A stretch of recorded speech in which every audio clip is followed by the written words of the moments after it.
नमस्कार मित्रांनो, the vibrant rangoli स्टुडिओमध्ये तुमचं सर्वांचं मनापासून खूप खूप स्वागत आहे. तर आज आपण खूप सुंदर आणि आकर्षक जास्वंदीच्या फुलांची रांगोळी बघणार आहोत. ही रांगोळी तुम्ही गणपती, नवरात्री किंवा कोणत्याही सणासाठी वापरू शकता. चला तर मग सुरुवात करूया.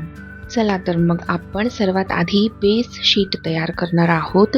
ज्या शीटसाठी मी इथे जास्वंदी फुलाची जी डिझाईन आहे ती ऑलरेडी आधीच काढून ठेवलेली होती. जर तुमच्याकडे काही झेरॉक्स वगैरे अवेलेबल असतील तर तुम्ही त्यावरून देखील डिझाईन ड्रॉ करू शकता. तर माझ्याकडे ऑलरेडी अवेलेबल असल्यामुळे मी डिरेक्टली OHP शीट त्यावरती ठेवून मी एक ब्लॅक मार्करने ही डिझाईन ड्रॉ करून घेत आहे. तुम्ही इथे कोणताही मार्कर यूज करू शकता. तुम्ही व्हाईट मार्कर यूज करू शकता, ब्ल्यू मार्कर, जर तुम्हाला बारीक मार्कर यूज करायचा असेल तर तो देखील यूज करू शकता. माझ्याकडे हा ब्लॅक कलरचा मार्कर अवेलेबल असल्यामुळे मी हाच मार्कर यूज करणार आहे. तर आता मार्करने नीट डिझाईन पूर्णपणे ड्रॉ करून घ्यायची आहे. कोणतीही डिझाईन सोडायची नाही आहे. आणि डिझाईन ड्रॉ करून घेताना शीटची व्यवस्थित कटिंग करून घ्यायची. लक्षात ठेवायचं, जेव्हा आपण शीट कटिंग करतो त्यावेळेला ती क्लीन असणं खूप महत्त्वाचं आहे. आणि कधीही शीट ही पूर्णपणे कट करायची नाही. थोडी एक्स्ट्रा शीट ही राहू द्यायची, कारण की जेव्हा आपण त्यावर रांगोळी टाकतो त्यावेळेला ग्ल्यू थोडा बाहेर जाऊ शकतो. तर त्यासाठी जेव्हा शीट ही थोडी एक्स्ट्रा असते तर आपल्याला जेव्हा पूर्ण रांगोळी झाल्यानंतर जेव्हा कटिंग करतो त्यावेळेला ती नीट व्यवस्थित कट करता येते. आता तुम्ही बघू शकता आपले हे दोघी फ्लावर्स रेडी झालेले आहेत. आता आपण त्यावरती रांगोळी बनवायला सुरुवात करणार आहोत. तर मी इथे सगळ्यात पहिली लेयर लावणार आहे ग्ल्यूची. तर यासाठी मी ग्ल्यू आणि पाणी मिक्स करून वापरत आहे, त्यामुळे फिनिशिंग खूप स्मूथ येते. ग्ल्यूसाठी मी 80% ग्ल्यू आणि 20% वॉटर असा रेशो घेऊनच ग्ल्यू हे मिक्स करत असते. जर तुम्ही थोडा रेशो वेगळा घेतला, 60% ग्ल्यू 40% वॉटर असा जर रेशो घेतला तर ही रांगोळी नीट त्या शीटला स्टिक होणार नाही. त्यासाठी कधीही 80 आणि 20 असा रेशो घेऊनच ग्ल्यू मिक्स करायचा. आता इथे आपलं ग्ल्यू पूर्णपणे लावून झालेला आहे. तर आता मी 2 कलरच्या शेडिंगमध्ये हे फूल तयार करणार आहे, ज्यासाठी मी पर्पल कलर आउटलाईनसाठी घेतलेला आहे आणि रेड कलर आतमधल्या पेटल्ससाठी यूज करणार आहे. आणि जे फुलाच्या ज्या पाकळ्या आहेत त्या 2 डिझाईनच्या कॉम्बिनेशनमध्ये खूप छान दिसतात, उठून दिसतात. तुम्ही इथे वेगळा कलर देखील यूज करू शकता. रांगोळी डस्टिंग झाल्यानंतर एक गोष्ट नेहमी लक्षात ठेवायची की एक चांगल्या पेपरने त्या रांगोळीला आधी चांगलं प्रेस करून घ्यायचं. जर तुम्ही त्या रांगोळीला प्रेस करणार नाही तर कुठे कुठे जागा रिकामी राहू शकते, ते आपल्याला नको आहे. तर त्यासाठी चांगल्या एका कोऱ्या कागदाने ती रांगोळी चांगली प्रेस करून घ्यायची. आता आपण फुलाच्या पानं तयार करणार आहोत. तर त्यासाठी मी नीट आधी ग्लू अप्लाय करून घेत आहे आणि इथे रांगोळीच्या 2 शेड यूज करणार आहे. एक आउटलाईन थोडी डार्क कलरमध्ये आणि मिडल पार्टमध्ये थोडीशी लाईट रांगोळी. जर तुमच्याकडे 2 शेड अवेलेबल नसतील किंवा तुम्हाला एकाच शेडमध्ये रांगोळीचे पानं पाहिजे असतील तर तुम्ही तसं देखील यूज करू शकता. पण ज्या वेळेला तुम्ही बॉर्डरला थोडी डार्क रांगोळी आणि मध्ये थोडीशी लाईट रांगोळी यूज करता त्यावेळेला शेडिंग खूप छान दिसते आणि जी रांगोळी आहे ती असं वाटते की आपण हाताने स्वतः काढलेली आहे, असं पॅचेस सारखी दिसत नाही. त्यासाठी मी 2 कलरमध्ये ही पानं तयार करून घेत आहे. रांगोळी डस्टिंग झाल्यानंतर रांगोळी अधिक रिअलिस्टिक वाटते. तर ही रिअलिस्टिक रांगोळी किती छान दिसते आहे तुम्ही बघू शकता. आता एका प्लेन पेपरने जे ग्रीन कलर आपण आत्ता टाकले ते चांगले प्रेस करून घ्यायचे, जेणेकरून जी एक्स्ट्रा रांगोळी आहे ती आपण बाजूला करू शकतो. तुम्ही ही मिक्स केलेली रांगोळी एका वेगळ्या डब्यात सुद्धा काढू शकता आणि तुम्हाला कुठे दुसऱ्या रांगोळी यूज करायची असेल तिथे देखील यूज करू शकता. आता हे पहिलं फ्लावर आपलं तयार झालेलं आहे.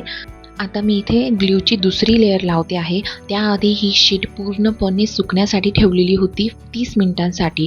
जोपर्यंत ही शीट पूर्णपणे सुकत नाही तोपर्यंत दुसरा लेयर अप्लाय करायचा नाही.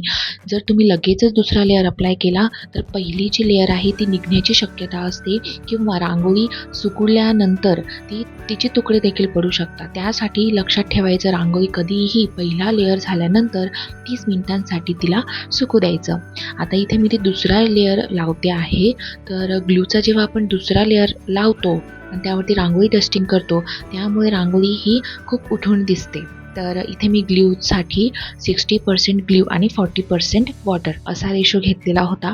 सेम ज्या पद्धतीने पहिला लेअर लावला त्या सेम पद्धतीने मी इथे दुसरा लेअर लावलेला आहे. बॉर्डरसाठी मी इथे पर्पल कलर यूज केलेला आहे. मिडल पार्टमध्ये मी रेड कलर यूज करणार आहे आणि एका चांगल्या पेपरने ती रांगोळी प्रेस करून घ्यायची. एक्स्ट्रा जी रांगोळी आहे ती साईडला करून घ्यायची, जेणेकरून जो लेअर आहे, आपण जो दुसरा लेअर लावलेला आहे तो अधिक उठून दिसतो. ग्ल्यूची दुसरी लेअर दिल्यामुळे रांगोळी जास्त मजबूत आणि टिकाऊ बनते. आता आपण या फुलाची पानं तयार करून घेत आहोत सेकंड लेअरने. तर तुम्ही बघू शकता जसं की पहिल्या लेअरमध्ये मी जसा ग्ल्यू अप्लाय केला सेम त्याच पद्धतीने मी इथे दुसरा लेअर अप्लाय करते आहे. Same colour combination, dark colour outer साईडला आणि थोडा लाईट कलर मिडल साईडला, जेणेकरून रांगोळी ही खूप उठून दिसते आणि तिची शेडिंग जी आहे त्यामुळे रांगोळी खूप रिअलिस्टिक वाटते. रांगोळी पूर्णपणे डस्टिंग झाल्यानंतर एका प्लेन पेपरने परत तिला प्रेस करून घ्यायचं. उरलेली जी एक्स्ट्रा रांगोळी असते ती साईडला करून घ्यायची. आता आपल्या रांगोळीचा दुसरा लेअर कंप्लीट होत आलेला आहे. तर लक्षात ठेवा, दुसरा लेअर कंप्लीट झाल्यानंतर सुद्धा ही रांगोळी पुन्हा एकदा 30 मिनिटांसाठी सुकण्यासाठी ठेवायची आहे. जोपर्यंत तुम्ही रांगोळीला पूर्णपणे सुकू देणार नाही तोपर्यंत जेव्हा तुम्ही फायनल डिझाईन वर्क करणार त्यावेळेला ते ॲक्रेलिक कलर आणि रांगोळीचा कलर हे मिक्स होण्याची शक्यता जास्त असते. त्यासाठी तुम्ही कधीही लक्षात ठेवायचं, रांगोळी दुसरा लेअर झाल्यानंतर सुद्धा तिला पूर्णपणे ड्राय होण्यासाठी ठेवायचं आहे. जेव्हा तुम्ही ड्राय रांगोळीच्या वरती जेव्हा तुम्ही डिझाईन वर्क करता ते खूप छान पद्धतीने एकदम नीट आणि क्लीन पद्धतीने ते आउटलाईन वर्क खूप उठून दिसतं. इथे रांगोळीचे आपण 2 शीट तयार करणार आहोत. तर पहिली शीट आपली रेडी झालेली आहे. सेम त्याच पद्धतीने मी इथे दुसरी शीट देखील तयार करून घेत आहे. पहिला ग्लूचा लेअर लावायचा, मग रांगोळी डस्टिंग करायची, तिला पुन्हा ड्राय करण्यासाठी ठेवायचं आहे. अर्ध्या तासानंतर परत सेकंड लेअर अप्लाय करून परत रांगोळी त्याच्यावरती टाकायची आहे. असं करत तुमच्याकडे 2 शीट अवेलेबल असतील. आता आपल्याकडे जास्वंदीच्या फुलाच्या 2 OHP शीट ह्या तयार झालेल्या आहेत. आता आपण वळतो आहे आपल्या फायनल वर्ककडे. आता सर्वात महत्त्वाचा भाग येतो तो म्हणजे डिझायनिंग वर्क. मी इथे ॲक्रेलिक कलर वापरत आहे, जेणेकरून डिटेल्स हे खूप छान दिसतील. फुलाच्या कडा, पानांची शेडिंग आणि हायलाईट देऊन आपण याला सुंदर फिनिशिंग देणार आहोत. तर इथे मी ब्लॅक कलर यूज केलेला आहे फुलाच्या पेटल्ससाठी. इथे तुम्ही दुसरा कलर यूज करू शकता. जर तुम्हाला व्हाईट कलर यूज करायचा आहे तुम्ही व्हाईट कलर यूज करू शकता. तुम्ही इथे रेड कलरने देखील आउटलाईन करू शकता. आता मी इथे पानांसाठी सुद्धा ब्लॅक कलर यूज करते आहे. इथे डार्क कलर्स देखील तुम्ही यूज करू शकता. ब्लॅक कलरने आउटलाईन केल्यामुळे हे फुल एकदम रिअलिस्टिक वाटतं आहे. असं वाटतं रांगोळी आपण स्वतः हाताने काढलेली आहे, कुठलाही पॅच ठेवलेला नाही आहे. आणि त्याच्या आतमधल्या डिझायनिंगसाठी सुद्धा मी ब्लॅक कलर यूज करते आहे. जसे की पानाच्या मध्ये ज्या बारीक रेषा असतात त्यांना देखील मी ब्लॅक कलरनेच आउटलाईन देऊन उठून दिसण्याचा प्रयत्न केलेला आहे. ज्या पद्धतीने मी इथे पहिलं फूल तयार केलेलं आहे सेम त्याच पद्धतीने मी इथे दुसऱ्या फुलाला देखील आउटलाईन देत आहे. फुलाची पानं, परत त्याच्या आतमधले जे बारीक बारीक डिझाईन्स आहे ते मी इथे पूर्ण करून घेत आहे. आता आपल्या जास्वंदीचे 2 फुलं तयार झालेले आहेत. आता मी इथे जास्वंदीच्या फुलांमध्ये जो तुरा असतो तो ड्रॉ करते आहे. त्यासाठी मी ऑरेंज कलर घेतलेला आहे आणि 2 उभ्या लाईन काढायच्या.